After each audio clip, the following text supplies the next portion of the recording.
The first time I saw Javier Morales, he stole my spotlight and my breath in one infuriating swoop. I was 24, sweating through my best suit, pitching my urban farming startup to a room of investors in Brooklyn, when he strutted in, late, of course, flashing that smug grin and a business plan that mirrored mine. By the end of the night, he'd charmed the room, snagged the funding, and left me with nothing but a bruised ego and a burning need to prove him wrong. I'm Ethan Carter, a black entrepreneur from Harlem, built from grit and dreams of making my city greener. Growing up, I learned to fight for every inch, whether it was dodging trouble in my neighborhood or convincing skeptics that a kid like me could change the world. Javier, on the other hand, was everything I wasn't. A charismatic Latino tech whiz from the Bronx, all smooth talk and effortless swagger, who seemed to glide through life like he'd cracked its code. We were rivals from that first clash, our startups pitted against each other in a cutthroat race to revolutionize New York's food deserts. But fate, it turns out, had a twisted sense of humor. It started with the dreams. Vivid, unshakable visions that hit me every night for a month after that disastrous pitch. In them, I'm running through a glowing forest, heart pounding, drawn to a figure I can't quite see. His voice, warm, teasing, familiar, calls my name, and when I wake, I'm sweating, my chest tight with a longing I can't explain. I chalked it up to stress until the night I saw him in the dream, clear as day. Javier, his dark eyes locked on mine, a strange mark glowing on his wrist. The same mark I'd noticed on my own skin one morning, faint but undeniable, like a crescent moon etched in gold. I tried to ignore it. Marks, dreams, destiny, none of that fit into my 5-year plan. I had investors to woo, a community garden to launch in Bed-Stuy, and a rival to crush. But the universe didn't care about my plans. 2 weeks later, I ran into Javier at a sustainability conference in Manhattan. He was leaning against a booth, pitching his app to a crowd, his voice like velvet. I hated how it made my pulse race. When our eyes met, he froze, and for a split second, I saw it. The same crescent mark on his wrist, peeking out from his sleeve. "Carter," he said, his tone half challenge, half smirk. "Still mad about that pitch?" I clenched my jaw. "You know I am, Morales. But I'm not here to lose again." He stepped closer, too close, his cologne mixing with the conference hall's stale air. "Funny," he murmured, "because I've been dreaming about you losing to me every night." My heart stopped. "What did you say?" He faltered, like he'd said too much, then brushed it off with a laugh. "Nothing. Just messing with you." But I saw the truth in his eyes. He was having the dreams too. That night, I couldn't sleep. The mark on my wrist burned, and my mind replayed every infuriating, magnetic moment I'd ever spent near Javier. Was this some cosmic joke? My rival, my enemy, was somehow tied to me by a force I didn't understand. I needed answers, but every search, online forums, old folklore, pointed to one thing: soul marks. Rare, ancient, binding two people in ways that defied logic. Love, partnership, destiny. The words made my skin crawl. Javier Morales was not my destiny. He was my problem. The next morning, I tracked him down at a coffee shop in the East Village. He was sketching on a napkin, his dark hair falling into his eyes, and for a moment, I forgot why I was there. Then he looked up, and that infuriating grin snapped me back. "Stalking me now, Carter," he teased, sliding the napkin aside. I slammed my hand on the table, pulling back my sleeve to show the mark. "Explain this, Morales. And don't lie. You've got one too." His face paled. Slowly, he rolled up his sleeve, revealing the identical crescent. "I don't know what it means," he admitted, his voice low. "But I can't stop dreaming about you. And it's driving me insane." We sat there, two rivals bound by something neither of us wanted, the weight of it sinking in. I hated him, or I thought I did. But the dreams, the mark, the way my heart raced when he leaned closer, they told a different story, one I wasn't ready to hear. For the next week, we avoided each other. I threw myself into my work, securing a small grant for my garden project. But Javier was everywhere, on social media, at networking events, in my damn dreams. The tension was unbearable, like a storm waiting to break. Then, at a community event in Queens, it did. We were both invited to speak, our startups showcased side by side. The crowd loved him, as always, but when he mentioned collaborating with local growers, I saw red. That was my idea. After the panel, I cornered him backstage. "You're stealing my playbook again, Morales. What's next? You gonna take credit for my dreams too?" He laughed, but it was sharp, frustrated. "You think I want this? These dreams, this pull toward you? I didn't ask for it, Ethan." Hearing my name in his voice hit like a punch. "Then why does it feel like you're in my head all the time?" I snapped. He stepped closer, eyes blazing. "Because you're in mine too, and I hate it as much as you do." But he didn't back away. Neither did I. The air crackled, and before I knew it, his hand was on my arm, his thumb grazing my mark. A jolt shot through me, electric, undeniable. For one wild moment, I thought he might kiss me. Instead, he pulled back, cursing under his breath. "This doesn't mean anything," he said, but his voice shook. "Keep telling yourself that." I shot back, storming off. I spent the next few days in a haze, torn between anger and something softer, something I refused to name. The dreams grew stronger, more vivid. Javier and I, not fighting but together, building something, laughing, touching. Each one left me aching. I didn't want him, but the mark, the dreams, the pull, it was bigger than both of us. By the time I saw him again, at a rooftop fundraiser in Williamsburg, I was a wreck. He was too, I could tell. His usual confidence was frayed, his eyes searching mine like he was drowning. We ended up alone on the edge of the rooftop, the city sprawling below us, all lights and noise. "Ethan," he said softly, no trace of his usual bravado. "What are we doing? This thing between us. It's not going away." I swallowed hard, my throat tight. "I don't know, but I'm tired of fighting it." He reached for my hand, his fingers brushing mine, and the world tilted. The mark on my wrist hummed, warm and alive. For the first time, I didn't pull away. That touch on the rooftop changed everything. Javier's fingers lingered on mine, and the city's hum faded, leaving only the pulse of something new between us. But admitting it didn't make it easier, destiny or not. We were still rivals, and the world wasn't kind to two men like us trying to navigate whatever this was. The next morning, I woke to a text from Javier. "Meet me at the High Line. Noon. We need to talk." No smirk, no challenge, just a raw edge that mirrored my own nerves. I got there early, pacing the elevated park's pathways, the autumn leaves crunching under my boots. New York buzzed below, taxis honking, vendors shouting. But up here, it felt like we were in a bubble, waiting for the truth to spill out. Javier showed up in a hoodie, hands shoved in his pockets, looking less like the cocky entrepreneur I knew and more like a guy carrying the weight of the world. "Ethan," he started, then stopped, running a hand through his hair. I did some digging. About the marks. My stomach twisted, and he pulled out his phone, showing me a scanned page from some obscure folklore archive. Soul marks, it said, were rare bonds, tying two people across lifetimes. They didn't just mean love, they meant purpose, a shared mission. But the catch? The bond could tear you apart if you fought it too long. It says here, Javier read, his voice low, that resisting the pull can hurt. Physically, mentally. Worse. I stared at the crescent on my wrist, now darker, almost glowing. So what?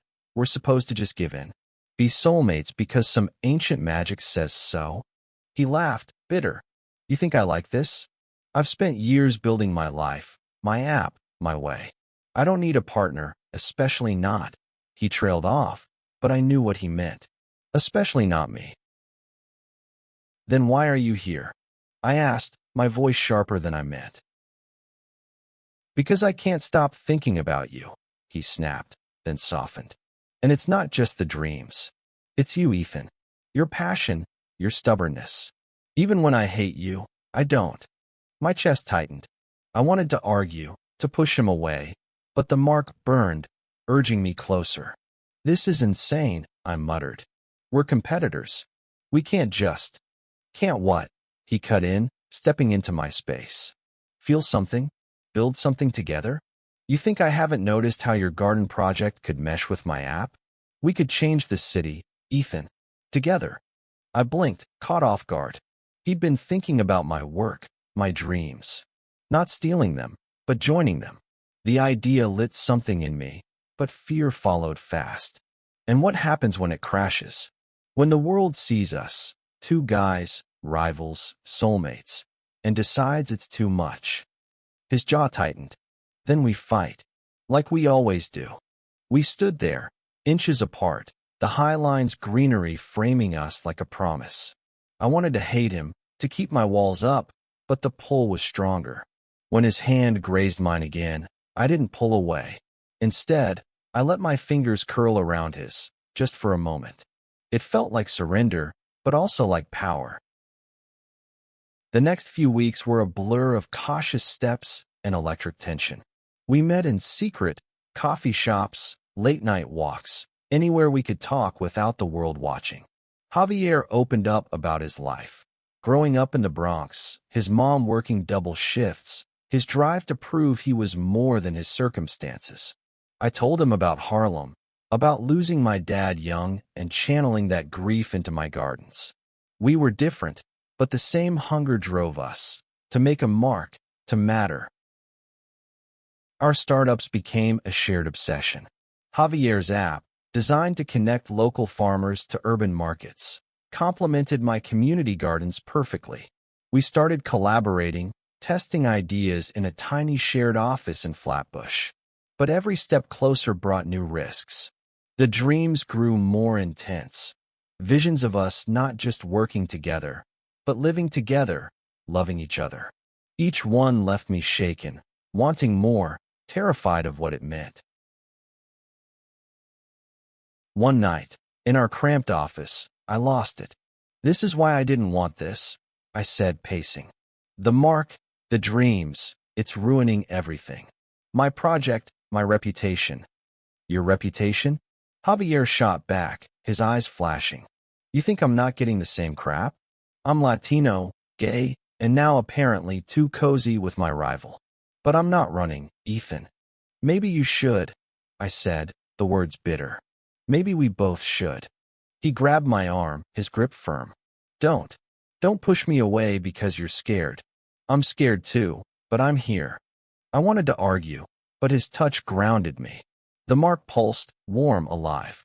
Slowly, I leaned in, and for the first time, we kissed.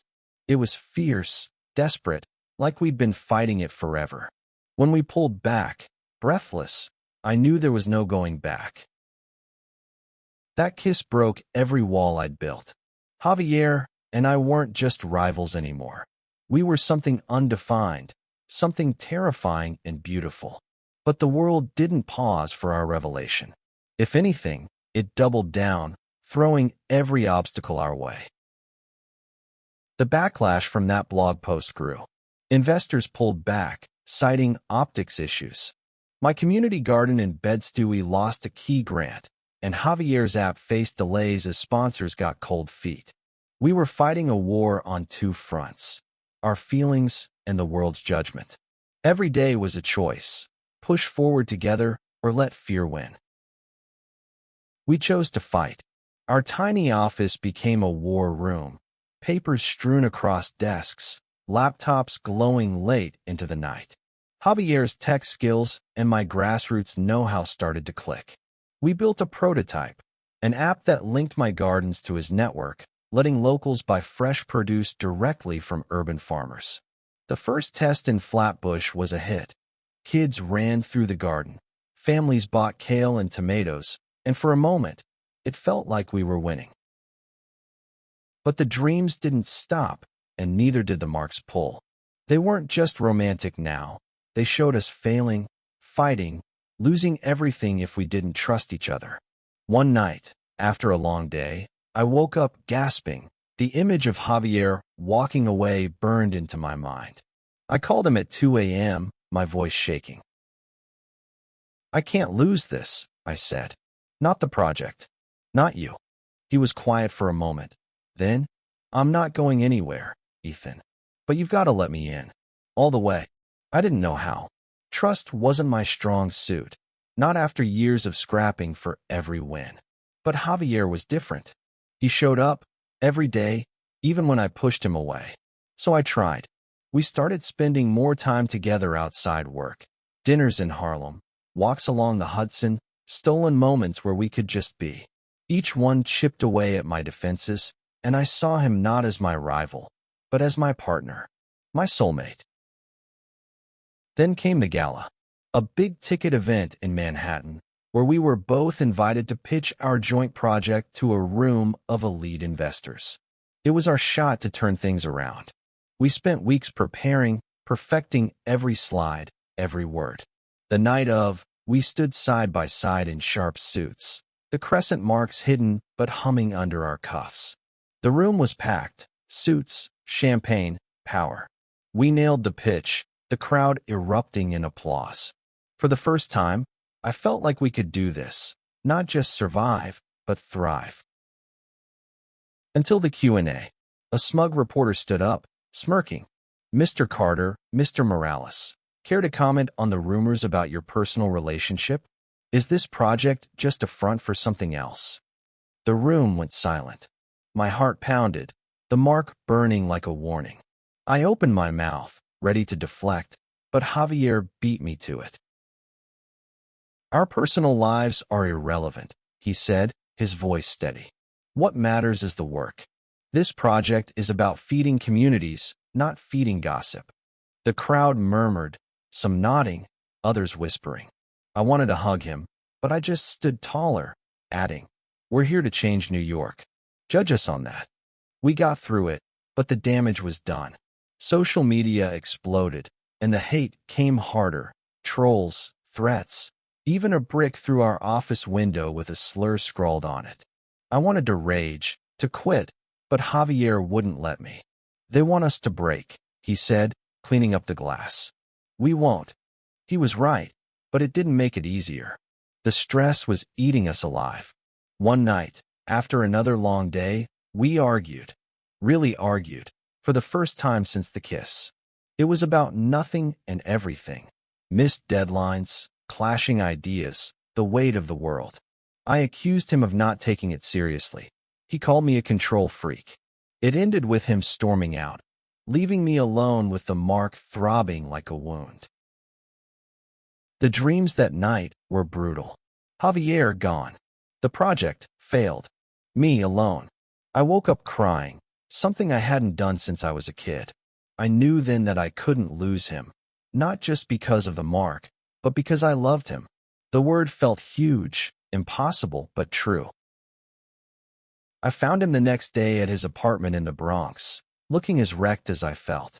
"I'm sorry," I said, the words spilling out. "I'm scared, Javi.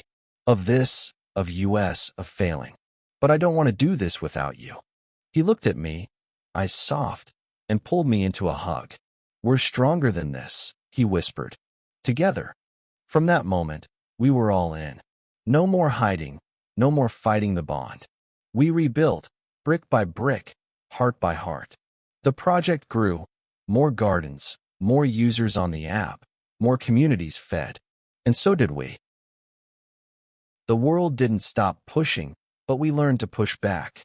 Javier and I weren't just surviving anymore. We were building something real, something that mattered.